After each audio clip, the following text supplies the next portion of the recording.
நிகழ்ச்சி. அனைவருக்கும் வணக்கம். ஐயா, நான் பேசுறது கேக்குதா? கேக்குதுங்க. கேக்குது கேக்குது கேக்குது. அன்பார்ந்த பெரியோர்களே, அருந்தமிழ் சான்றோர்களே, உலகத்தின் அனைத்து திசைகளிலிருந்தும் இந்த இனிய மாலை பொழுதில் இந்த நிகழ்ச்சியில் கலந்து கொண்டிருக்கக்கூடிய உங்கள் அனைவரையும் முதலில் பாதம் தொட்டு பணிகின்றேன். தும்பியினுடைய 226வது நிகழ்ச்சி ஒரு மிகச்சிறந்த நிகழ்ச்சியாக வடிவம் பெற்றிருக்கிறது. இந்த நிகழ்ச்சியில் நம் அன்பிற்குரிய அறிஞர், பேரறிஞர், கவியருவி காவூக்கி அவர்கள் கவிதை களஞ்சியம் என்கிற தன்னுடைய ராஜபாட்டையின் அடுத்த அத்தியாயத்தை அவர்கள் தொடங்கி இருக்கிறார்கள். நம் கைகளை பிடித்து சங்க காலத்திற்கு அழைத்து சென்று தமிழனுடைய பெருமையையும் மேன்மையும் நமக்கு பறைசாற்றும் அந்த புனித பணியிலே வைத்துக் கொண்டிருக்கிறார்கள். அவர்களை அன்போடு வணங்குகிறேன். பெரியவர்களே, இந்த நிகழ்ச்சியில் நெறியாளுகை செய்கிற அன்பிற்குரிய பொதிகை மு. செல்வராசன் ஐயா அவர்களை வணங்குகிறேன். எந்த ஒரு நிகழ்ச்சியாக இருந்தாலும் தும்பிர நிகழ்ச்சிக்கு தன் மனம் கழிந்த ஆசீர்வாதம் அளித்து நம்மை ஆற்றுப்படுத்துகிற அன்பிற்குரிய கேஜிஆர் அவர்கள் இன்றைய நிகழ்ச்சிக்கு தலைமையேற்று சேர்ந்திருக்கிறார்கள். வந்து அருமையான ஒரு உரையை அளித்திருக்கிறார்கள். அவர்களை அன்போடு வணங்கி மகிழ்கிறேன். இந்த நிகழ்ச்சியில் அறிமுக உரை ஆற்றி அமர்ந்திருக்கக்கூடிய அன்பிற்குரிய ஹரி கோபாலகிருஷ்ணன் ஐயா அவர்கள் மற்றும் முதலேயே வந்து வகையை பதிவு செய்த ஜெயாமணி அவர்கள், தமிழ் வாழ்த்து பாடிய அன்பிற்குரிய ரமணியம்மாள் அவர்கள், பேரன்பிற்குரிய பெருக்குரிய நாவலாசிரியர் அம்மா ஜெயசக்தி அவர்கள், அன்பிற்குரிய கூமாப்பா கபிலன் ஐயா அவர்கள். அவர் முகத்தை பார்த்த உடனே எனக்கு 10 யானை பலம் வந்துவிட்டது. மற்றும் அன்பிற்குரிய மதிப்புறு முனைவர் தேன்மொழி அம்மா அவர்கள், எங்கள் அன்பிற்குரிய மூத்தவர் அன்பிற்குரிய அம்மா சங்கராம்பாள் அவர்கள், அன்பிற்குரிய பதிப்பிற்குரிய சண்முகானந்தம் ஐயா அவர்கள், சுந்தர பதனன் அவர்கள் ஐயா அவர்கள், பேரன்பிற்குரிய அறிஞர் அன்பு பானுமதி கிருஷ்ணகுமார் அம்மா அவர்கள், அன்பிற்குரிய அம்மா உலகம்மாள் அம்மா அவர்கள் உள்ளிட்ட அனைத்து அறிஞர் பெருமக்களையும் நான் வணங்கி மகிழ்கிறேன். பெரியவர்களே, ராமாயணம், மகாபாரதம் என்கிற 2 கதைகள் நமது நாட்டினுடைய மக்களுக்கு வழிகாட்டுகிற இதிகாசங்களாக வழங்கி வருவது உங்களுக்கு தெரியும். இந்த காலம் வந்து எப்படிப்பட்ட காலம்னா, இந்த ரீரிலீஸ் காலம் அப்படின்னு சொல்லுவாங்க. ரீரிலீஸ் காலம். இப்போ வசந்த மாளிகையே மறுபடி கலர்ல விட்டாங்க. 1000ல் ஒருவன் மறுபடி வந்துச்சு. அந்த மாதிரி கதைகளை, பழங்கதைகளை புதிய கோணத்திலே பார்த்து ரசிக்கிற இந்த காலகட்டத்தில் நடிகர்களுடைய கதைகளை பார்ப்பதற்கு பதிலாக நாம இதிகாசங்களை பார்க்கக்கூடாது என்கிற ஒரு எண்ணம் வந்ததன் விளைவாகத்தான் நாம் ராமாயணத்தையும் மகாபாரதத்தையும் இப்பொழுது பெற்றிருக்கிறோம். ராமாயணத்தை முடிச்சதுக்கு பிறகு நீண்ட காலம் நாம் எடுத்துக்கொண்டோம். அதுக்கு பிறகு என்ன பண்றதுன்னு பலவேறு யோசனைகளை பார்த்த பொழுது நிறைய எண்ணங்கள் தோன்றின. ஆனால் கடைசியாக நாம் வந்து நின்றது வந்து மகாபாரதம். அதாவது கிளை விரித்து கிடைக்கிற பெரிய மரமாக இருந்தாலும் அதனுடைய ஆணிவேர் என்னவோ ஒரே ஒரு கிளையாகத்தான் இருக்கும் இல்லையா? ஒரு கிளை, அதிகபட்சம் 2 கிளைகளை உடையதாகத்தான் அதனுடைய அடிப்பகுதியானது இருக்கிறது. அப்படி இந்த இந்த பாரத நாட்டினுடைய பண்பாட்டு கலாச்சாரம், இந்த வாழ்க்கை அத்தனைக்கும் அடிப்படையாக இந்த 2 பெருங்காவியங்கள் இருக்கின்றன. ஆகவே தான் அறிவில் சிறந்த, கல்வியில் சிறந்த கம்பன் இதனை ராமாயணமாக பாடினான், கம்பராமாயணமாக பாடினான். வெள்ளிபுத்திரார் அவர்கள் இதை மகாபாரதமாக பாடி கொடுத்திருக்கிறார்கள். இது ஏன் அவ்வளவு முக்கியம், இதை எதற்காக நான் இந்த எண்ணத்துக்கு வந்தேன் என்கிற செய்தியை முதலில் உங்களுக்கு சொல்ல ஆசைப்படுகிறேன். நான் ரொம்ப நாளா யோசிச்சுட்டு இருக்கிறப்போ எதெல்லாம் பேசலாம், மறுபடியும் இந்த திரை இலக்கிய திலகங்கள் ஆரம்பிச்சிருவோமா, இல்ல இசைவாதிகள், இசை அமைப்பாளர்களை பத்தி ஒரு தொடர் தொடங்குவோமா, இல்ல திருக்குறளை பத்தி இன்னும் கொஞ்சம் ஆழமாக சிந்திப்போமா, பாரதியாருடைய கவிதைகளை விழாவாரியாக படிப்போமா, பாரதிதாசனை மறுபடி ஒரு மறுவாசிப்பு செய்வோம்னா பல யோசனைகள் இருந்தோம். ஆனால் மூதறிஞர் ராஜாஜி அவர்களுடைய ஒரு செய்தியை படித்ததுக்கு பிறகு நான் ஒரே முடிவுக்கு வந்துட்டேன், மகாபாரத வரணும். ஏனென்றால் நான் அறிந்த வகையில் தமிழ்நாடு அறிவிச்சிறந்த பல சான்றோர்களை பெற்றிருக்கிறது. வழிகாட்டிய மிகப்பெரிய தலைவர்களை ஈன்றிருக்கிறது. நம்ம வரிசைப்படுத்திக் கொண்டே சொல்லலாம். அதுல முக்கியமான ஒரு தலைவராக நான் பார்ப்பது தந்தை பெரியார் மாதிரி மூதறிஞர் ராஜாஜி அவர்களை. இந்த இந்திய திருநாடு சுதந்திரம் அடைகிற பொழுது இந்த நாட்டை ஆள்வதற்கு ஆங்கிலேயனுக்கு இணையாக அறிவுள்ள ஒரு ஆள் யார் என்று தேடுகிற பொழுது கவர்னர் ஜெனரலாக சேலத்திலே இருந்து போன ராஜாஜியைத்தான் அவர்கள் தேர்ந்தெடுத்தார்கள். அவர் கையிலே தான் அந்த பொறுப்பை ஒப்படைத்தார். மிகப்பெரிய ஞானி. அவருடைய பல்வேறு சிந்தனைகள் இந்த நாட்டினுடைய வரலாற்றை சிறப்பு போட்டதாக இருக்கிறது. அதுல சில சர்ச்சைக்குரிய விஷயங்கள் உண்டு. அதை நாம் ஆழ யோசித்து பார்த்தால் அதுக்கான காரணங்களை அறிந்து கொள்ள முடியும். அப்பேற்பட்ட மூதறிஞர் என்று போற்றப்பட்ட ராஜாஜி தன்னுடைய வாழ்நாளின் இறுதியில் அவர் எழுதியிருக்கிறார், நான் வாழ்க்கையில் எத்தனையோ பணிகளை செய்திருக்கிறேன். ஒரு வழக்கறிஞராக பல பணிகளை செய்திருக்கிறேன். நகர்மன்ற தலைவராக மக்களுக்கு தொண்டாற்றியிருக்கிறேன். காங்கிரஸ் கட்சியினுடைய தலைவராக தமிழ்நாட்டுக்கு வழிகாட்டியிருக்கிறேன். இந்திய நாட்டினுடைய கவர்னர் ஜெனரலாக இருந்து பெரும் பணிகள் எல்லாம் செய்திருக்கிறேன். ஆனால் அத்தனையும் செய்த போது எனக்கு கிடைக்காத ஒரு பெரிய நிம்மதி, என் வாழ்க்கையில் நான் செய்த ஒரு சிறந்த பணி என்று நான் கருதுவது சக்கரவர்த்தி திருமகன் என்கிற ராமாயணத்தையும் மகாபாரதத்தையும் எளிய தமிழில் இந்த நாட்டு மக்களுக்கு நான் எழுதி கொடுத்ததுதான் நான் செய்த பணிகளிலேயே மிகச்சிறந்த பணி என்று அவர் பயிர்ந்தார். இப்பேற்பட்ட ஒரு பெரிய அறிஞர் கடைசியில பாத்தீங்கன்னா அந்த ஒரு சின்ன இந்த ஒரு கதையை தன்னுடைய வாழ்க்கையின் மிகப்பெரிய பணியாக, நாட்டுக்கு திருப்திப்படுத்த பணியாக அவர் கருதியிருக்கிறார் என்று சொன்னால் அப்ப அதுல ஏதோ இருக்கு. இதை காலம் காலமாக அடுத்தடுத்த தலைமுறைக்கு கடத்த வேண்டிய ஒரு பணி என்பது காலம் நமக்கு கையெழுத்திருக்கிறது. அதன் காரணமாகத்தான் இன்றைய வரைக்கும் ராமாயணம் மகாபாரதம் இருக்கும். ராமாயணத்தை எதுக்காக கம்பர் எழுதுறான்னு நம்ம படிக்கிறப்போ, வால்மீகி எழுதுறதுக்கு பிறகு வடமொழியில இருந்துச்சு. அது வால்மீகி வடமொழியில ஒரு ராமாயணம் தான் எழுதினாருன்னா தமிழ்நாட்டுல 1000 ராமாயணம் அவன் கதைக்கு விட்டுட்டு இருந்த 1000 கதைகள் இங்கே நாட்டிலே புழங்கிக் கொண்டிருந்தன. அதற்கெல்லாம் ஒரு முற்றுப்புள்ளி வைப்பதற்காக ஒரு முழுமையான ராமாயணத்தை கம்பன் எழுதினார். நான் கூட யோசிக்கிறது உண்டு, கல்வியில் சிறந்த கம்பன் பேர்பட்ட கெட்டிக்காரன் வால்மீகி ராமாயணத்தை காட்டிலும் பல மடங்கு மிக சிறப்பு வாய்ந்த ராமாயணத்தை படைக்க ஆற்றல் பெற்ற கம்பன் ஏன் ஒரு தனி காவியத்தை எழுதவில்லை? எதற்கு ஒரு காவியத்தை போய் கடன் வாங்கி எழுதுறான், எதுக்கு ரீமேக் பண்றான் என்று யோசிக்கிற பொழுது அவன் அந்த காலகட்டத்திற்கு மக்களுக்கு செய்ய வேண்டிய பணி, பல ராமாயணம் இருக்க வேண்டாம், ஒரு ராமாயணம், உருப்படியான ராமாயணம், உண்மையான ராமாயணம் என்று அவன் அதை படைத்து கொடுத்தான். அது மாதிரிதான் மகாபாரதம் பல்வேறு கதைகளிலே தமிழ்நாட்டிலே புழங்கி வந்திருக்கிறது. ஐயா கோபாலகிருஷ்ணன் ஐயா அவர்கள் சொன்னது மாதிரி நமது சங்க இலக்கியங்களிலே பல்வேறு குறிப்புகள் மகாபாரதத்தை குறித்து நிறைய காண கிடைக்கின்றன. பெருஞ்சேற்று உதியன் சேரலாதன் அப்படின்னு ஒரு ராஜா இருந்திருக்கான். புறநாட்டினுடைய 2வது பாட்டு. இந்த பாட்டுல அந்த அரசரை குறித்து பாடக்கூடிய ஒரு கவிஞன் பாடுகிறான். என்ன பாடுகிறான் என்று சொன்னால், 5 புறவிகளை, அடங்காத புறவிகளை உரிமையாக கொண்டிருந்த அந்த 5 பாண்டவர்களோடு சினப்பட்டு மோதிய 100 கௌரவர்கள், இவர்களுக்கிடையே நடந்த அந்த மிகப்பெரிய போருக்கு போர் நடந்த பொழுது அவர்கள் அத்தனை பேருக்கும், அவர்களுடைய அணியில் அத்தனை பேருக்கும் சாப்பாடு போட்டாயே, அப்படிப்பட்ட பெருமை வாய்ந்தவனாக வளமுடையவனாக இருக்கக்கூடிய பெருஞ்சோற்று உதியன் சேரலாதன் நீ என்று ஒரு புலவன் பாடியிருக்கிறார். அப்போ அந்த ராமாயணம்ங்கிறது ஐயா சொன்னார்கள் 3000, மகாபாரதம்ங்கிறது 3000 ஆண்டுகளுக்கு முந்தைய சொன்னாங்க. நம்ம தமிழை பொறுத்த வரைக்கும் கடைச்சங்க காலத்துக்கு முற்பட்ட பகுதி. அந்த பகுதியில் நடந்த ஒரு மிகப்பெரிய போருக்கு அங்கே அந்த போர்ல ஈடுபட்ட அத்தனை வீரர்களுக்கும் உணவு வழங்கக்கூடிய வேலையை தமிழ்நாட்டில் உள்ள ஒரு மன்னன் செய்திருக்கிறான் என்பதற்கான அடையாளம், சான்று நமது புறநானூற்றில் இருக்கு. இன்னைக்கு உலகத்துக்கே எண்ணெய் வளம் ஈரான் வளைகுடா நாடுகள் வழங்குதுன்னா அந்த காலத்துல உலகத்துக்கே சாப்பாடு தமிழ்நாடு தான் போட்டிருக்கு. அந்த அளவு வளமை மிகுந்த நாடாக தமிழ்நாட்டு அரசுகள் இருந்திருக்கிறார்கள். இப்பேற்பட்ட ஒரு உலக போருக்கு ஈடுபட்ட அத்தனை படைகளுக்கும்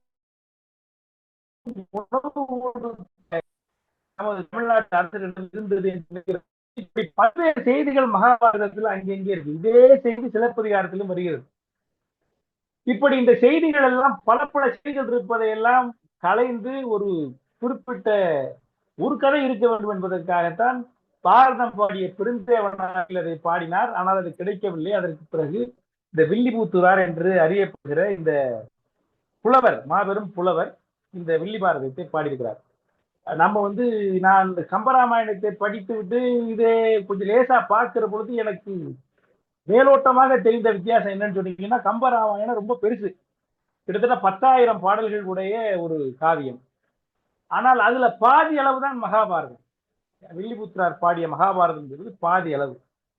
இந்த பாடல்கள் வந்து விருத்த பாடல்களாகத்தான் இருக்கின்றன. ஆனால் என்னுடைய சிற்றறிவுக்கு எட்டிய வரையில் அப்படியே தமிழ் ரசம் சொட்ட சொட்ட இருக்கிற பாடல்களாக இதை போல இல்லை. ஆனால் நல்ல வரிகள், மேற்கொள்ளக்கூடிய வரிகள், மேற்கோள் காட்டக்கூடிய அளவிற்கு அற்புதமான வரிகள், கொஞ்சம் ஒரு மாதிரி ஒரு சிறப்பான விருத்தங்களால் இந்த மகாபாரதமானது வில்லிபுத்திரார்களால் பாடப்பட்டிருக்கிறது என்பதை நாம் அறிகிறோம். கிட்டத்தட்ட அதுல பாதி 4000 சொச்சம் பாடல்களை உடைய ஒரு காவியமாக இந்த காவியத்தை வில்லிபுத்திரார்கள் படைத்திருக்கிறார்கள்.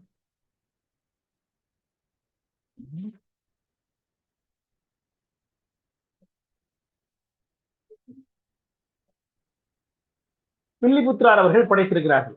மிகப்பெரிய வேறுபாடு என்று சொன்னால், அதுல 6 காண்டம். இதுல நம்ம ராமாயணத்துல இதுல 10 பருவங்கள், 50 சருக்கங்கள், 4 தொகுதிகள், 4368 பாடல்கள், அத்தனை விருத்த பாடல்களாக வில்லிபுத்திரார் பாடியிருக்கிறார். இவருடைய உண்மையான பெயர் என்பது தெரியவில்லை. ஆனால் வில்லிபுத்திரார் என்று வழங்கப்பட்டிருக்கிறார். அதாவது இவருடைய காலம் என்பது 14வது நூற்றாண்டு காலம். எளிமையா நினைவு வைத்துக் கொள்ளணும்னா, அருணகிரிநாதர் திருப்புகழ் பாடிய காலத்திலே இவரும் வாழ்ந்திருக்கிறார். இவரும் புலவர்களுக்கெல்லாம் பெரிய புலவராக, அனைவராலும் மதிக்கப்பட்டவராக இருந்திருக்கிறார். வைணவ அந்தனர் குலத்தில் இருக்கக்கூடிய வீரராகவர் அப்படிங்கிற ஒருத்தருக்கு பிறந்த ஒரு மகன். இவர் பேர் வந்து வில்லிபுத்திரார் என்றே அழைக்கப்படுகிறார். இவரை வந்து யார் இதை பாட வைத்திருக்கிறார்கள் என்று சொன்னால், அந்த காலத்துல வந்து கம்பரை வந்து நம்ம தடையப்ப வள்ளல் பாட வைத்தது போல, வரபதி ஆட்கொண்டான் அப்படிங்கிற ஒரு ராஜா, ஒரு மன்னன், கொங்கர் குல தலைவன், திருமுனைப்பாடி அப்படின்னு சொல்லக்கூடிய அந்த நாட்டினுடைய ஒரு பகுதியாக வக்கப்பாகை அப்படிங்கிற ஒரு ஊரை, வக்கப்பாகைங்கிற ஊரை தலைநகராக கொண்டு வரபதி ஆட்கொண்டான் என்று சொல்லக்கூடிய ஒரு குறுநில மன்னன், மிக புகழ்பெற்ற ஒரு மன்னன் இருந்திருக்கிறான். அவன் தமிழ் வளர்த்தவனாக இருந்திருக்கிறான். அவன் இந்த வில்லிபுத்திராரை அழைத்து, நீங்கள் பாரதம் பாடி தருக, விருத்தப்பாவில் பாடி தருக என்று வேண்டுகோள் விடுத்து அவனை ஆதரித்ததால் இவர் அதை பாடியிருக்கிறார். இதை பாடுகிற பொழுதே, அவர் வணக்கம் சொல்ல வருகிற பொழுதே, எதற்காக நான் பாடினேன் என்று அதற்கு விளக்கம் சொல்லுகிறார். அது ரொம்ப சுவையான செய்தி. என்னன்னா, இதுல வந்து அவர் ஒரு வைணவர். இந்த மகாபாரதத்தில் திருமாலை குறித்த பல செய்திகள் வருவதனால் அவனை வணங்குவதற்கான ஒரு வாய்ப்பாக இந்த பாரதத்தை நான் பாடினேன் என்று அவர் அதை குறிப்பு கொடுத்திருக்கிறார். அன்பிற்குரிய ஐயா கோபாலகிருஷ்ணன் ஐயா சொன்ன மாதிரி, திருமாலை வணங்கி விட்டுத்தான் நான் இதை தொடங்க வேண்டும் என்று சொன்னார். ஆனால் வில்லிபுத்திரார் கூட அவரை நினைத்துத்தான் இந்த பாரதத்தை பாடிவிட்டார் என்பது ஒரு செய்தி. இதுல வந்து மொத்தம் 10 பருவங்கள் என்று சொன்னேன், 4 பாகங்களாக கிடைக்கின்றன. இதனை நான் பாடுவதற்கு, இதனை பேசுவதற்கு எனக்கு ஊக்கம் கொடுத்தவர்கள் ஒரு 3-4 பேர். முக்கியமா குறிப்பா அன்பிற்குரிய காவுக்கி அவர்கள்ட்ட கேட்டப்போ அவர் நீங்க பண்ணு என்று சொன்னார். எனக்கு புத்தகம் எதுவுமே கிடைக்கவில்லை. என் அன்பிற்குரிய ஐயா அமிர்தலிங்கம் ஐயா அவர்களை அணுகிய போது அவர்கள் வைத்திருந்த அந்த வில்லி பாரதம் என்கிற அந்த நூல் தொகுப்பு, 4 தொகுப்புகளையும் அப்படியே கொண்டு வந்து என்று கொடுத்தார். பாரதம் பாடியதற்கு வரகுண ஆட்கொண்டான் காரணம் என்று சொன்னால், நான் பாரதம் பாடுவதற்கு அமிர்தலிங்கமே தான் காரணம். அப்படி அதை பேசுவதற்கான ஒரு நூல் தொகுப்பினை ஐயா அவர்கள் கொடுத்தார்கள். அவர்களுக்கு மனமார்ந்த நன்றி அறிதலை இப்பொழுது தெரிவித்துக் கொள்கிறேன். 3வது வந்து, காசிக்கு போனோம்னா தனியா போகக்கூடாது. அதுக்கு முன்னாடி யாராவது போயிட்டு பத்திரமா திரும்பி வந்து உங்களை கூட்டிட்டு போகணும். அப்பதான் அவருக்கு வழிகாட்டுவார்கள் இல்லையா, இல்லாட்டி மாட்டிக்கிடுவோம். அந்த மாதிரி ஹரி கோபாலகிருஷ்ணன் ஐயாவை நான் பிடிச்சிக்கிட்டே இருப்பேன். அவர் நிறைய அந்த மகாபாரதம் பேசி பழகி ஐயா அவர்கள் நிறைய அனுபவம் உடையவர். ஒரு சமயத்துல ஐயா நீங்களே பேசுங்கன்னு கூட சொன்னேன்.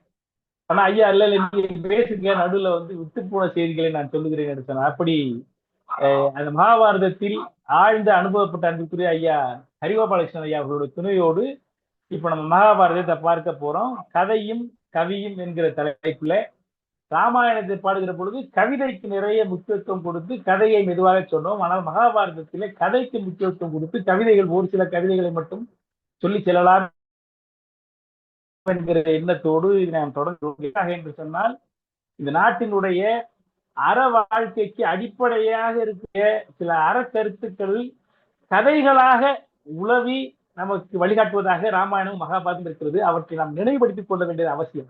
படிக்கிற பொழுதுதான் நமக்கு பல்வேறு செய்திகள் நமக்கு கிடைக்கின்றன. அவற்றை நினைவுபடுத்திக் கொள்வது அவசியம் என்கிற அந்த ஒரு பயனை கருதியே நாம் இப்பொழுது தொடங்குகிறோம். இதுல மொத்தம் 10 பருவங்கள் என்று சொன்னேன். ஆதி பருவம் என்பது முதலில் இந்த மகாபாரதம் தோன்றிய இந்த ஆரம்ப காலகட்டத்தை குறிப்பதாக இருக்கிறது. அதற்கு பிறகு சபா பருவம், ஆரண்ய பருவம், விராட பருவம், உத்தியோக பருவம், வீட்டும பருவம், வீட்டும பீஷ்மர் என்று சொல்லக்கூடிய அவருடைய பருவம், துரோண பருவம், சன்ன பருவம், சல்லிய பருவம், உத்திக பருவம், ஒரு 10 பருவங்களை குறித்து இந்த பாரதத்தில் விளக்கப்பட்டிருக்கிறது. அது என்னென்னலாங்கிறத நம்ம பொதுவா படிப்போம். முதலில் இப்பொழுது நேரமாகிவிட்டதால் ஒரு சில செய்திகளை மட்டும் சொல்லிட்டு போகலாம்னு நினைக்கிறேன்.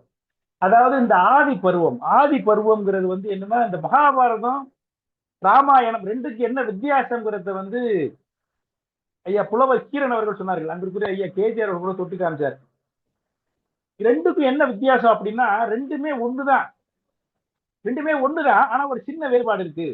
என்ன ஒண்ணுதான் அப்படின்னா, 2 காவியங்களுமே சகோதரத்துவத்தினுடைய மகத்துவத்தை சொல்ல வந்தவை. ரெண்டுமே என்ன சொல்லுதுன்னா, சகோதரத்துவத்தை தான் சொல்லுது. ராமாயணம் நம்ம நினைக்கிறோம் கண்ணுக்கு சீதையை தூக்கி கொண்டு போனதால் பெண்ணாசையால் வந்தது இல்ல. மகாபாரதம் சூதாடியதால் ஆசையால் வந்தது இல்ல. 2 காவியங்களுமே சகோதரத்துவத்தின் மேன்மையை சொல்வதாகத்தான் வந்திருக்கிறது. நாம் ரொம்ப ஆழ யோசிச்சு பார்த்தா இந்த வாழ்க்கையே சகோதரத்துவத்தினுடைய மேன்மைதான். அதாவது மனிதனுக்கு மனிதன் ஏதோ ஒரு வகையில் ஒன்றுபட்டிருக்க வேண்டும். அவன் இரத்த உறவாக இருக்கலாம், நட்புறவாக இருக்கலாம், காதல் உறவாக இருக்கலாம், அல்லது குரு சீடன் என்கிற உறவாக இருக்கலாம். ஒவ்வொருக்கு ஒருவர் ஒரு அன்பால் இணைக்கப்பட்டவர்களாக இருக்க வேண்டும். அந்த அன்பால் இணைக்கப்பட்டவர்கள் இயல்பாக சேர்வது என்பது கடினம். ஆனால் இயற்கையாக சேர்ப்பது சகோதரத்துவம் என்பது. அந்த கூட பிறக்கிற பொழுது அந்த பாசம் என்பது இயற்கையாகவே பந்தமாக அமைகிறது. அப்படிப்பட்ட அந்த பந்தத்தின் காரணமாக எவ்வளவு சிக்கல்கள் வருகிறது என்பதுதான் நமது வாழ்க்கையே. அந்த வகையில் இந்த ராமாயணமும் மகாபாரதமும் சகோதரத்துவத்தை அடிப்படையாக கொண்டது என்பது ஒற்றுமை. என்ன வேற்றுமை என்று சொன்னால், ராமாயணம் என்பது சகோதரத்துவத்தை நேர்மறையில் சொல்லி செல்கிறது, மகாபாரதம் எதிர்மறையில் சொல்லி செல்கிறதுன்னு ரொம்ப அற்புதமான ஒரு கருத்தை கிருணர் சொன்னார். ராமாயணம் எப்படி நேர்மறையில் சொல்லி செல்கிறது? வெறும் 3 பேரோடு பிறக்கிற ராமன் புகனோடும் ஐவரானோம், குன்று சொல்வான் மகளோடும் அறுவரானோம் என்று போய்கொண்டே இருக்கிறான். அவனுடைய சொந்தத்தை விரிவுபடுத்திக் கொண்டே போய்கொண்டிருக்கிறான். அவருடைய நட்பை விரிவுபடுத்திக் கொண்டே போய்கொண்டிருக்கிறான். அவருடைய சகோதரத்துவத்தை விரிவுபடுத்திக் கொண்டே போய்கொண்டிருக்கிறான். ஆகவே ராமாயணம் என்பது நேர்மறையில் சகோதரத்துவத்தை சொல்லுகிறது. அப்படி அவனுடைய அந்த அன்பை பெருக்கிக் கொண்டே போகிற பொழுது கடைசியில் வெற்றி அடைகிறான். மகாபாரதம் 100 பேரோடு பிறந்திருந்தாலும் துரியோதனன் 5 பேர் தன்னுடைய பங்காளிகளாக பெற்றிருந்தாலும் அத்தனையும் கடைசியில் இழந்து, எதிர்மறையாக சென்று அத்தனையும் இழந்து கடைசியில் அடிபட்டு போகிறான், அழிந்து போகிறான் என்று மகாபாரதம் என்பது சகோதரத்துவத்தை எதிர்மறையை நோக்கி சொல்லுவது என்கிற ஒரு குறிப்பை புலவர் கீரன் அவர்கள் சொல்லுகிறார்கள். யோசிச்சு பார்த்தா அந்த உலகத்தில் எல்லா பிரச்சனைகளுக்குமே காரணம் நாம் அன்பை விரிவு செய்கிற பொழுது பிரச்சனைகள் அங்கே இருப்பதில்லை. எப்பொழுது அன்புக்கு தடைபடுகிறதோ, எப்பொழுது அங்கே ஆசை குறுக்கே வருகிறதோ, அதை யாராவது கொண்டு வந்து விட்டு விடுகிறார்கள். மனைவியோ இல்ல நம்மோட சொந்த ஆசையோ எப்படியோ கொண்டு வந்து விட்டு கொண்டு விடுகிறார்கள். யாராவது நண்பர்களோ கொண்டு வந்து விட்டு அந்த ஆசை குறுக்கிடுகிற பொழுது, அந்த அன்பு என்கிற அந்த பந்தம் அறுபட்டு போகிற பொழுது பல்வேறு சிக்கல்கள் சேர்கிறது என்பதை பார்க்கிறோம். ஆக காலத்திற்கு ஆழி உள்ள வரையில் இந்த கதைகள் நம் வாழ்க்கைக்கு பயன்படுவனாக இருக்கும் என்பது சத்தியம். அந்த வகையிலே தான் இப்பொழுது நாம் மகாபாரதத்தை பார்க்க போகிறோம். இந்த மகாபாரதம் எப்படி தோன்றியது என்பதை அவர்கள் சொன்னார்கள், ஐயா அவர்கள் சொன்னார்கள். வால்மீகி ராமாயணம் எழுதினார், வியாசர் மகாபாரதத்தை எழுதினார். வியாசர் மகாபாரதத்தை எழுத தொடங்குகிற பொழுது அதை எப்படி எழுதுவது என்று, யாரால் எழுதுவது என்று யோசிக்கிற பொழுது, அப்பொழுது நாரதர் நீ விநாயகனை விநாயகனை துணைக்கு அழைத்துக்கொள், அவரிடம் வேண்டு, அவர் உனக்கு உதவி செய்வார் என்று சொல்லி செல்கிறார். ஆகவே நார வேத வியாசர் கணபதியை துணைக்கு அழைக்கிறார். கணபதி எங்கேருந்து வர்றாரு, வந்த உடனே நான் பாரதம் பாடப் போகிறேன்னு சொல்றாரு. சொல்கிற பொழுது ஒரு ஒப்பந்தம் போட்டுக்கிறார்கள் ரெண்டு பேரும். இது வியாசருடைய மகாபாரதத்தில் இருக்கக்கூடிய செய்தி. இந்த செய்தி வில்லி பாரதத்தில் இல்லை. ஆனால் அதற்கான ஒரு குறிப்பு இந்த முதல் பாடலிலே வருகிறது. ஆகவேதான் என்று சொல்றேன். அப்படி இரண்டு பேரும் ஒப்பந்தம் போட்டுக்கிற பொழுது வியாசர் என்ன சொல்லுகிறார், நான் வேகமாக எழுதுவேன், உங்களால வேகமாக சொல்லுவேன், உங்களால வேகமாக எழுத முடியுமா என்று விநாயகரிடம் கேட்கிறார். விநாயகர் சொல்லுகிறார், நான் வேகமாக எழுதுவேன், என் வேகத்துக்கு உன்னால் சொல்ல முடியுமா? மெதுவாக சொல்லிவிட்டால் நான் விட்டு போய் விடுவேன் என்று விநாயகர் சொல்லுகிறார். ரெண்டு பேரும் ஒப்பந்தம் போட்டுக் கொள்கிறார்கள். வியாசர் என்ன சொல்லுகிறார் உடனே, நீங்கள் நான் சொல்லுகிற பாடலுடைய பொருளை புரிந்து எழுத வேண்டும். பொருள் புரிந்து எழுதியதற்கு பிறகு எந்த வேகம் இருக்கிறதோ அந்த வேகத்துக்கு நான் பாட்டு சொல்லுகிறேன் என்று விநாயகரிடம் சொல்கிறார். விநாயகரும் அதுக்கு ஒத்துக்கொள்கிறார். அந்த வகையில வியாசர் பல்வேறு கிரந்தங்களாக கன்னிகளாக இந்த பாடல்களை பாடுகிறார். பாடுகிற பொழுதே ரொம்ப கடினமான கன்னிகளாக போட்டு பொருள் விளங்குவதற்கு கடினமான பதங்களை போட்டு அந்த பாடல்களை வியாசர் சொல்லுகிறார். அதை புரிந்து எழுதுகிற அந்த நேரத்திற்குள் வியாசர் அடுத்த பாடலுக்கு தயாராகி விடுகிறார். அந்த வகையில் மேருமலையின் மேல் விநாயகர் எழுதினார் என்று கதை. மேருமலையின் மேல் விநாயகர் எழுதியது உண்மையா பொய்யா தெரியாது. ஆனால் மேருமலை இருக்கிற அளவிற்கு இந்த கதை இருக்கும். அந்த அளவிற்கு நிலைக்கக்கூடிய எழுத்துக்களை உடைய, அந்த கதைகளை உடைய, அறநெறிகளை உடைய இந்த மகாபாரதத்தை விநாயகர் எழுதினார் என்பது ஐதீகம். அதாவது அந்த வியாச பாரதத்தில் வரக்கூடிய செய்தி. அந்த செய்தியை முதல் பாடலிலே வில்லிபுத்தூரார் வைக்கிறார்.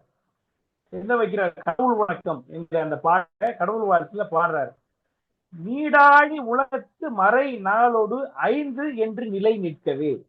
நீடாழி உலகம், அதாவது அலைகள் ஆர்ப்பரிக்கிற, அலைகளால் சூழப்பட்ட இந்த உலகம், இந்த உலகத்தில் மறை 4 மட்டுமல்ல 5, ரிக் யசுர் வதம் சாமம் அதர்வனம் என்று சொல்லக்கூடிய 4 மறைகள் மட்டுமல்ல, 5வது ஒரு மறை இருக்கிறது. அது என்ன மறை என்று சொன்னால், எது வேதம் என்று சொன்னால் அதான் இந்த மகாபாரதம்.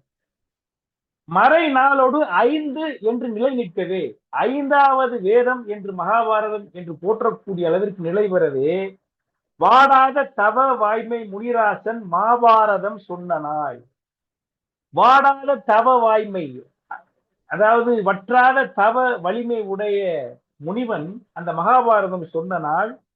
ஏடாக மாமேறு வெட்பாக அங்கூர் எழுத்தானிதன் கோடாக எழு தம்பிரானை பணிந்து அன்பு கூறுவோம் அரோ என்று பாடுகிறார். அன்றைக்கு மாமேரு, அந்த மலையானது வெட்பாக, அந்த மாமேருவே ஒரு தாளாக வைத்துக் கொண்டு அங்கூர் எழுத்தானிதன் கோடாக தன்னுடைய கொம்பை உடைத்து அன்றைக்கு விநாயகன் எழுதினான் மகாபாரதம். அவனை நாம் வணங்குவோம், அவனை நாம் வணங்குவோம் என்று சொல்லி அதனுடைய முதல் பாடலை வில்லிபுத்திரார் சொல்லுகிறார். அப்படி என்று சொல்லுகிற அந்த முதல் பாடலிலேயே நான் சொன்ன அந்த கதையை கொண்டு வந்துடுகிறார் என்பது ஒரு சிறப்பு. அந்த ஒரு பாடலில் விநாயகனை வணங்குகிற அந்த பாடலிலேயே நான் முதலில் சொன்ன அந்த வியாசர் சொன்ன அந்த கதையை அங்கே கொண்டு வந்து விடுகிறார் என்பது ஒரு செய்தி. இந்த பாடல்ல முக்கியமான செய்தி என்னன்னு சொன்னால், நீடாடு உலகத்து மறை நாளோடு 5 என்று நிலைநிற்கிறது. அதாவது 4 வேதங்கள் மட்டுமல்ல, இந்த மகாபாரதமே ஒரு வேதம் என்று சொல்லுகிற அளவிற்கு சிறப்பு வாய்ந்தது இந்த மகாபாரதம் என்று அந்த அந்த அந்த கடவுள் வாழ்த்து பாடலிலே சொல்லுகிறார். அடுத்த பாடல் என்னன்னா தமிழ் வாழ்த்து. இந்த பாட்டு ரொம்ப ரொம்ப சிறப்பான ஒரு பாடல், எல்லாருக்குமே தெரிஞ்ச பாடல். அரிசிர் ஆசிரிய விருத்தத்துல தமிழ் வாழ்த்து பாடுகிறார். பொறுப்பிலே பிறந்து தென்னன் புகழிலே கிடந்து தங்க திருப்பிலே இருந்து பையை ஏற்றிலே தவிழ்ந்த பேரு. இந்த தமிழ் பகல் எப்படிப்பட்டவள் என்று சொன்னால், பொறுப்பிலே பிறந்தவள், பொதிகை மலையிலே அகத்தியன் வழியாக பிறந்தவள், தென்னன் புகழிலே கிடந்தவள், தமிழ் மன்னர்களால், தெற்கிலே வாழ்ந்த பாண்டிய மன்னர்களால் அவள் போற்றி பாராட்டப்பட்டவள், தங்கத்து இருப்பிலே இருந்தவள், தமிழ்ச்சங்கம் அமைத்து அதன் மூலமாக வளர்க்கப்பட்டவள், வைகை ஏற்றிலே தவழ்ந்த பேரு. அந்த வைகை நதியினுடைய நீரோட்டத்திற்கு எதிராக சென்று தன்னுடைய பெருமையை நிலைநிறுத்தக்கூடிய அந்த செயலை செய்தவள் தமிழ் பேதை, தமிழ் என்று சொல்லக்கூடிய அந்த மங்கை. அவள் நெருப்பிலே நின்று கற்றோர் நினைவிலே நடந்து ஓர் மறுப்பிலே நின்ற பாவை மருங்கிலே வளர்கின்றாள் என்று அற்புதமான பாட்டை பாடுறார். அவள் வந்து ஒரு சமயத்துல அந்த ஓலையை நெருப்பில் வைத்த போது கூட அந்த நெருப்பில் அது நீராகாமல் பச்சை ஓலையாக இருந்து தன்னுடைய பெருமை நிலைநிறுத்தியது தமிழ் எழுத்து. அப்படிப்பட்ட பெருமையை உடைய தமிழ் மங்கை அவள் மருங்கிலே வளருகின்றாள், தினந்தோறும் வளர்ந்து கொண்டே இருக்கிறாள், அவளை நான் வாழ்த்துகிறேன் என்று சொல்லி அந்த தமிழ் வாழ்த்து பாடலை அவர் பாடுகிறார். இதை வந்து நான் நேரடியாக காமிக்கணும்னு நினைக்கிறேன். இப்போ வந்து எனக்கு அது முடியல. அடுத்த கூட்டத்துல நான் அதை பண்ணிடுறேன். இப்ப ஒரு 5 நிமிஷம் ஆகும் அதை செய்யறதுக்கு. முயற்சி பண்ணிட்டே இருக்கேன். அடுத்த பாடல் என்ன சொல்றாருன்னா, நிறைய பாடல் பாடுறாரு. அதுல முக்கியமான ஒரு பாடல் 7 வகை புகழ் என்கிற ஒரு பாடல். ஒவ்வொரு மனிதனுக்கும் புகழ் என்பது இருக்கிறது. புகழ்னு சொல்றோம், வீடு குற்றம் எல்லாம் சொல்றோம் இல்லையா?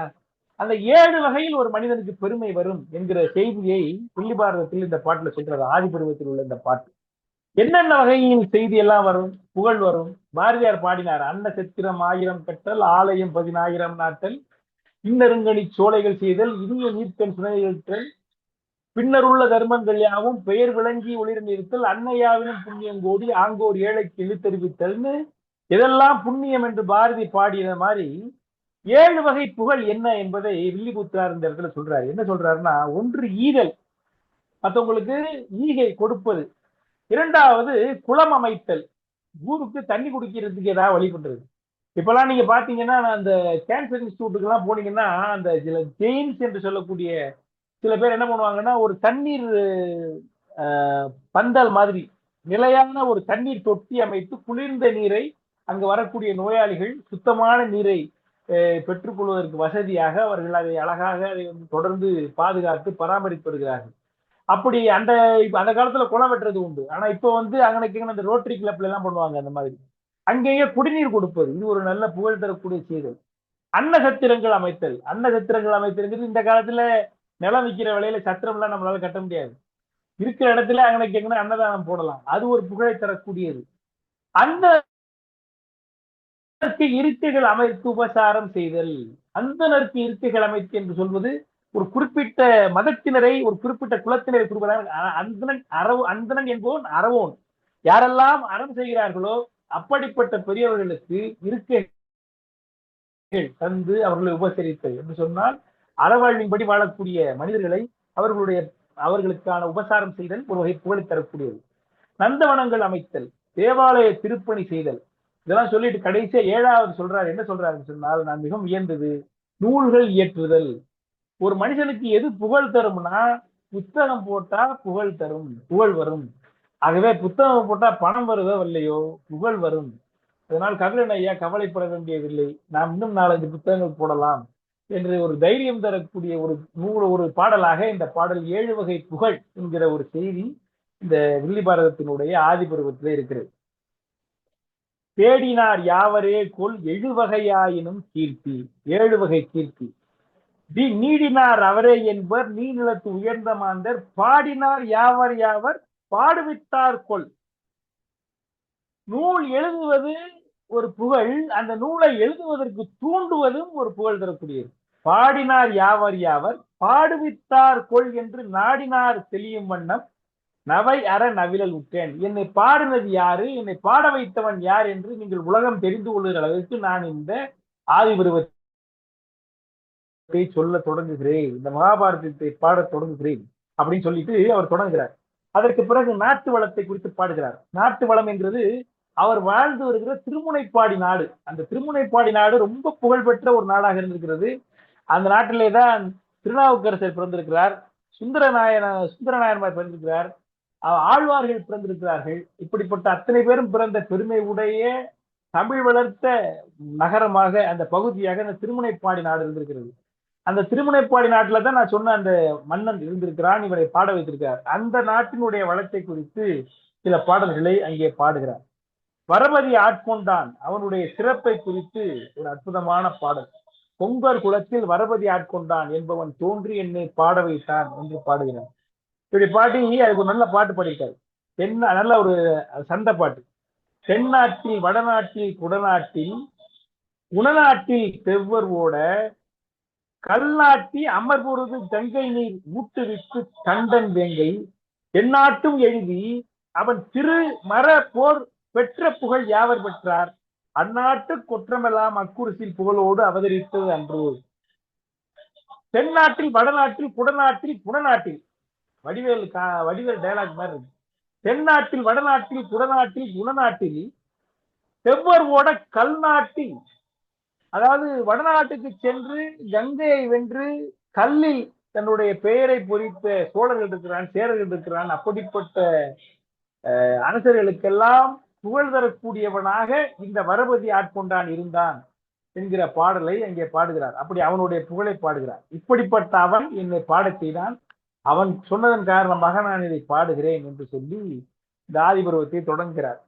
இதை அவையடக்கம் சொல்லுகிற பொழுது அவர் சொல்றார், கண்ணபாகம் மெய்களிப்பதோர், அதாவது அன்னபாகம் ஒரு அருமையான சுவையான ஒரு சாப்பாடு மாதிரி, உணவு மாதிரி கொடுக்கக்கூடிய அந்த வேதவியாசன் சொன்ன அந்த இதை போய் நான் பாட ஆரம்பிக்கிறேன், இதுக்கு என்ன பாவம் எனக்கு கிட்டுமோ அப்படின்னு பாடுறாரு.